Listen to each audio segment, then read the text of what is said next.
Okay, little camera, I'm talking to you.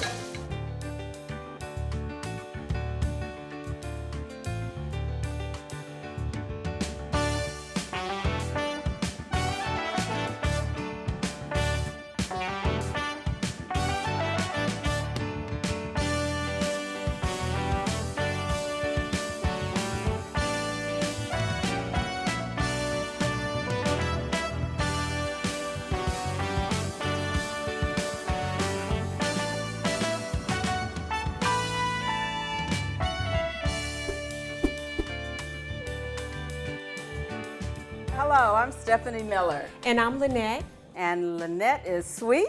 And she is savory. And sometimes we flip the script and I'm sweet and she's savory, but whatever we're doing, it's delicious.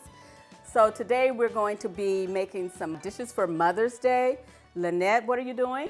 I'm doing the old-fashioned coconut cake.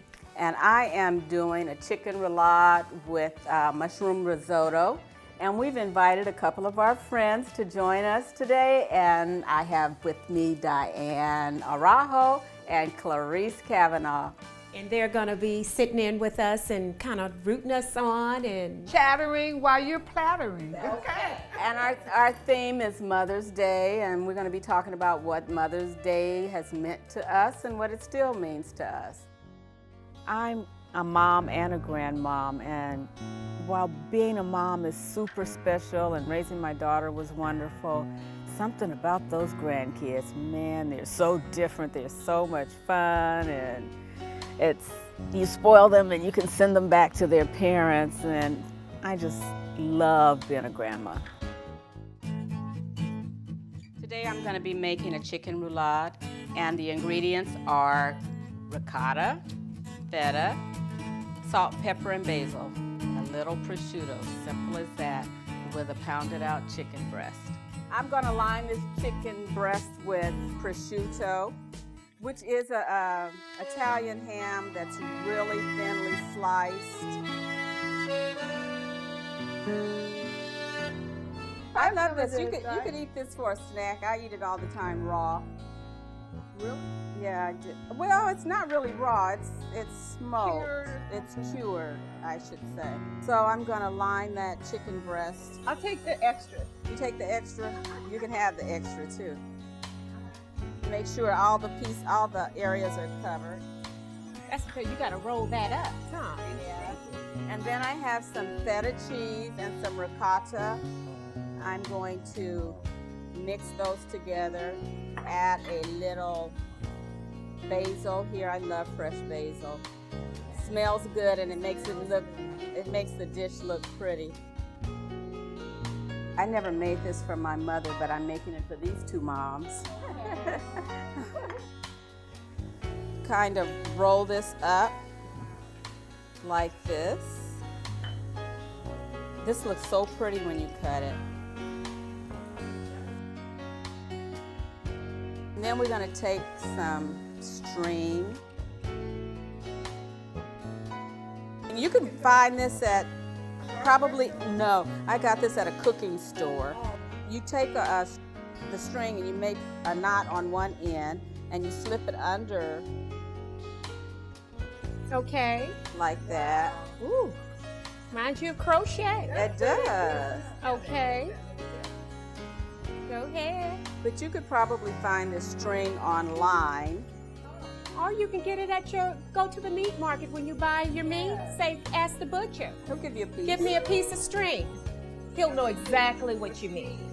Yes. Okay, so we got that all ready to go.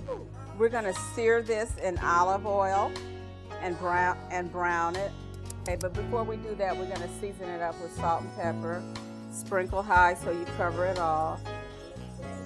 Okay, that looks delicious. You did that really quick. It's so easy. This is so easy and it's so delicious. Okay, we're going to sear this seam side down first. Yes. And we just want to brown it on, we're not trying to cook it, we just want to brown it on all sides. And then we're going to pop it in the oven. Okay, we're doing the coconut cake today. And today we're going to blend in the mixer bowl first. This is called the creaming method, which is the butter and canola oil. And we're gonna blend that together with the sugar. Yeah, let's get started. Now, this only really takes a minute. It's just combining like 1, 2, 3 sections of it. First, we're gonna start off with the butter. We have the butter here. This is a butter cake that is based, and we're just bringing in the coconut flavor. Okay, so let's start here. Let's go. Uh-oh, looks like I got a little bit too much butter here. Let's lift this on off. So we're gonna start with the butter and the sugar, and we want to blend that until it is creamy. We're doing the creaming technique. That's what we call that in baking cakes. This is the creaming technique where we're taking butter and we're taking a little bit of sugar. Not a little bit, but this is exactly 2 cups of sugar. Yeah, but it's the whole base of the cake. Okay, so we're gonna start off with that. Let me put, all right, girl, help me out there. Thank you so much. All right, so we're gonna start on slow to get that going. Now, me, myself, this cake calls for 12 ounces of butter. But for me, when I find that when it's a butter cake, I add canola oil. So I took 4 ounces of canola oil and dropping that on in there. And we're gonna blend that on up and put it on medium. Now I wanna get that nice and fluffy and like a pale yellow. Okay, before we add our little eggs here. Now, I gotta start off by cracking these eggs.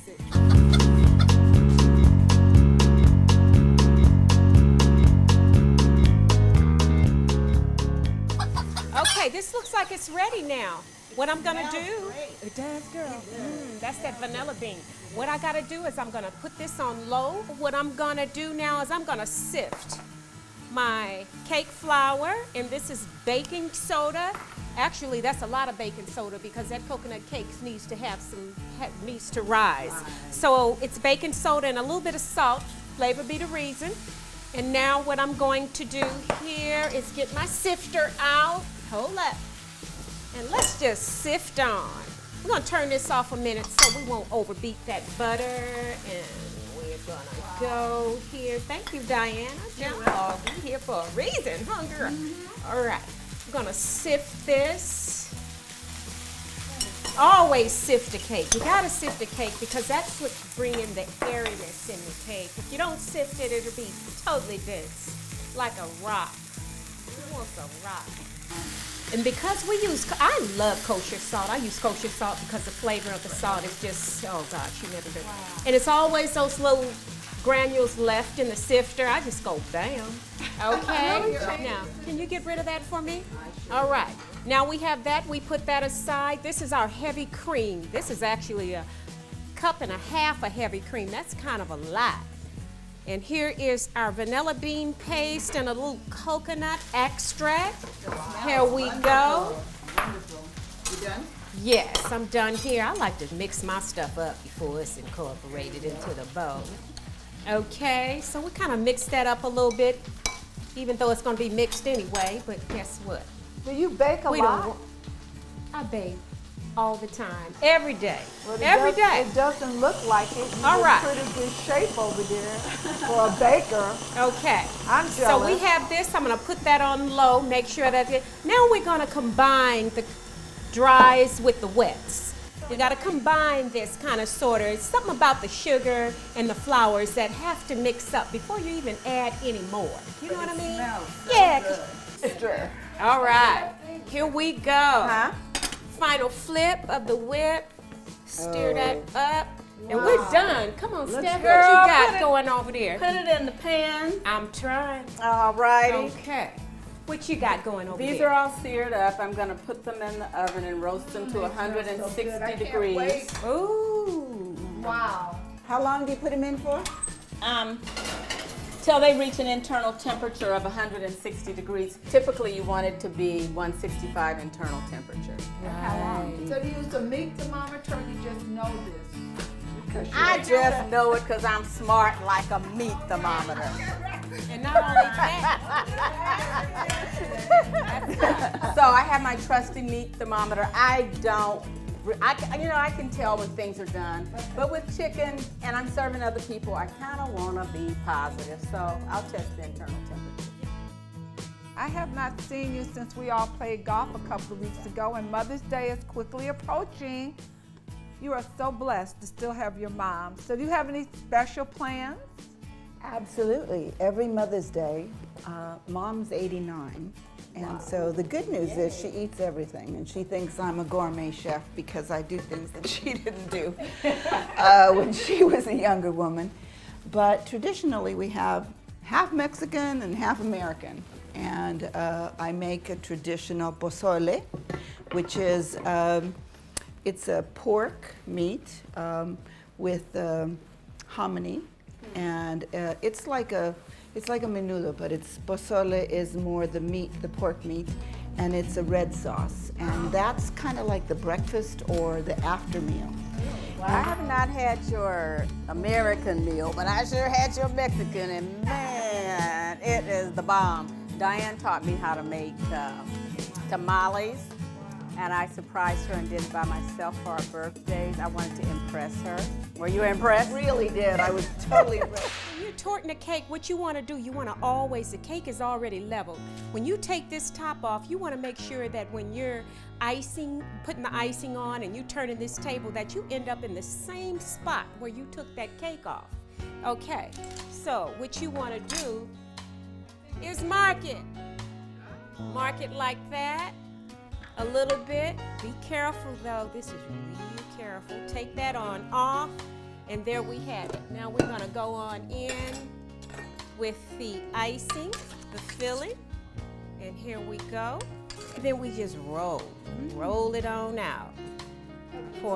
Here we need coconut. Here's the coconut. We sprinkle the coconut on. We want a very little bit because you want the inside of the cake to look just as beautiful as the outside. When you have all this coconut, when you cut in, you're gonna have like a forest of coconut. So you wanna make it like really, really simple, and you kind of develop your own style as a designer when you go. Now let's figure out where's that where we were? Now once we do that, we place that on top, back on the same, and then we still got a level cake, because you don't know. And you keep doing that until And we you're do it done. over and over until it's done. Now that we've done all this, the cake is cooled, we torted it a little bit, being as it's Hollywood, we have a cake already ready. So here it is, just for Mom.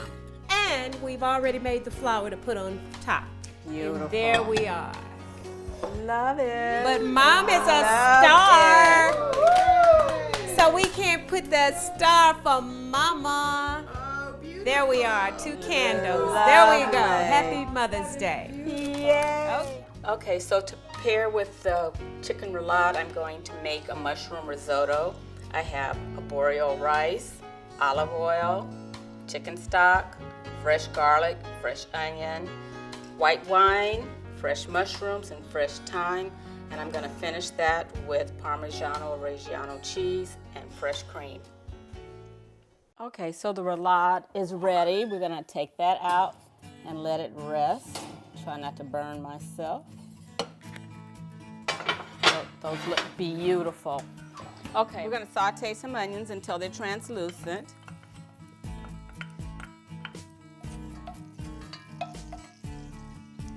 Okay, and they're pretty much there right now, so I'm gonna add the garlic.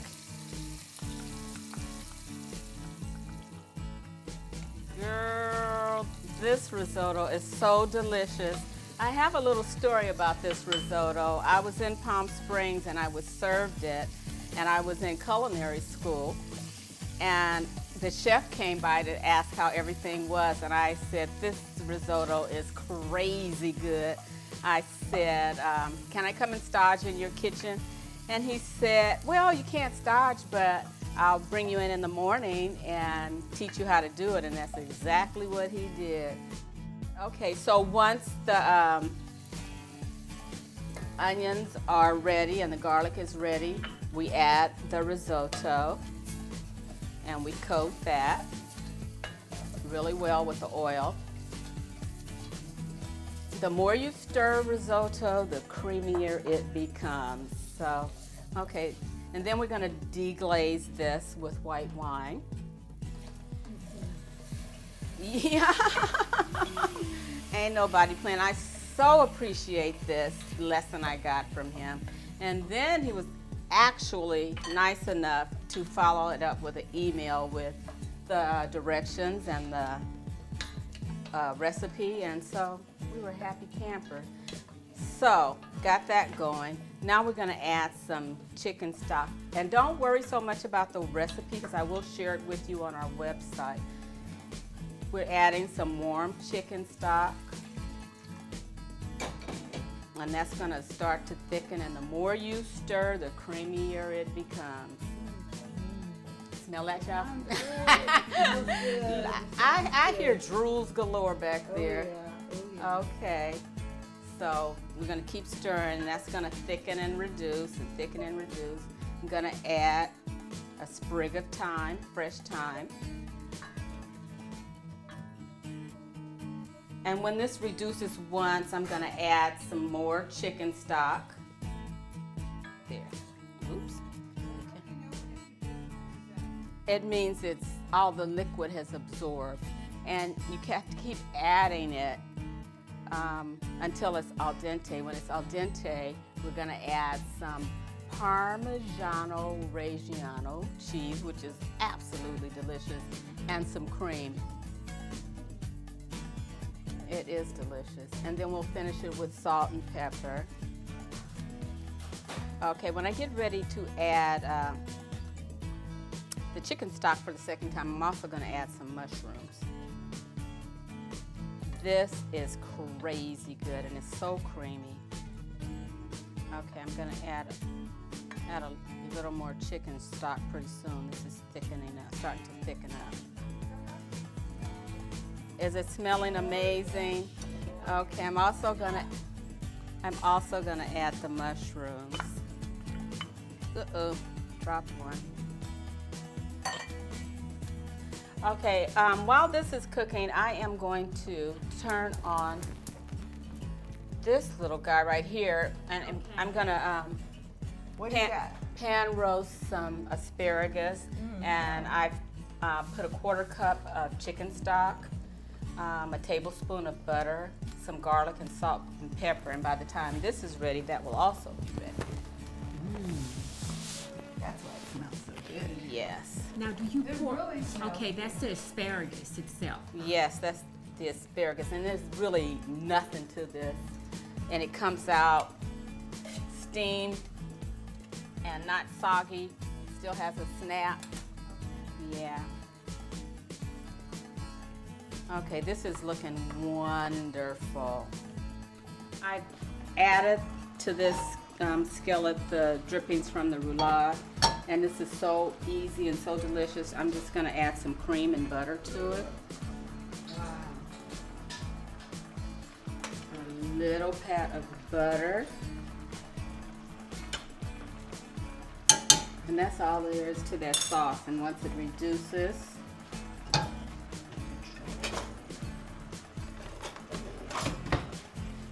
we have a sauce for a roulade. Okay. All right, I think the risotto's about ready for me to add the cream and the cheese.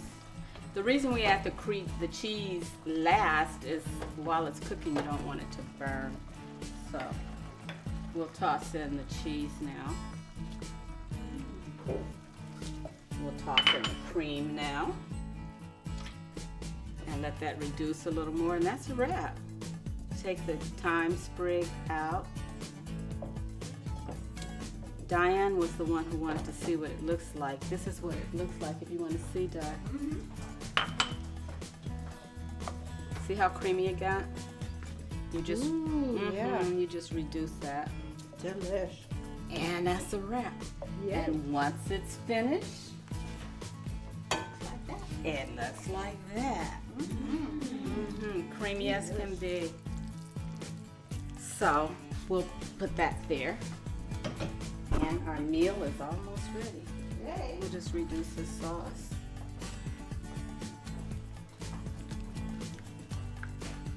add some mushrooms to the sauce just because I have them here. Add a little texture and a little more color. We're just about there. Now I'm going to plate this up and serve it to our guests.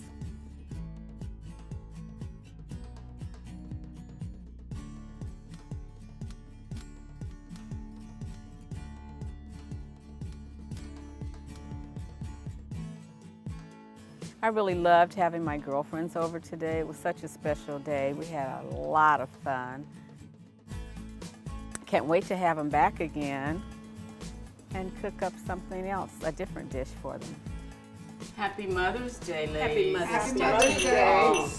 Salud, amor y pesetas y el tiempo para gastarlo, which means salud to your health, amor to love, y pesetas to wealth, and the time to share or spend with each other. That's why I love you so much. All right, and here we go. Looks pretty. Actually, That is just for beautiful. ladies. Looks pretty. Thank you for watching and enjoy your Mother's Day. This has really been a treat for me, and I hope it's been a treat for you as well. Well, that's a wrap.